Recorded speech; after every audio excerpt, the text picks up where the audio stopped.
মানব ইতিহাসের বিধাতা সেইরূপ গোপন কৌশলে বঙ্গভূমির প্রতি বিদ্যাসাগরকে মানুষ করবার ভার দিয়েছিলেন।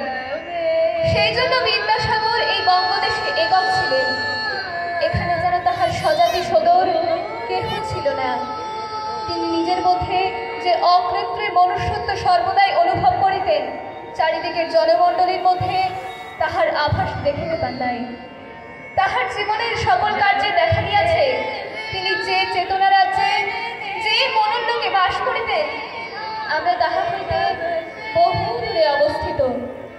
তাহার চিন্তা ও চেষ্টা, বুদ্ধি ও বেদনা গতানুগতিকের মতো ছিল না, তাহা পরমার্থিক ছিল। তিনি যেন সৈন্যহীন বিদ্রোহীর মতো তাহার চতুর্দিককে অবজ্ঞা করিয়া জীবন রণরঙ্গভূমির প্রান্ত পর্যন্ত জয়ধ্বজা নিজ স্কন্ধে একাকী বহন করিয়া লইয়া গিয়াছেন। অকৃত্রিম মনুষ্যত্ব যার চরিত্রে দীপ্তিমান হয়ে দেশকে সমুজ্জ্বল করেছিল, আমরা সেই ক্ষণজন্মা পুরুষকে অন্তরে শ্রদ্ধা নিবেদন করি।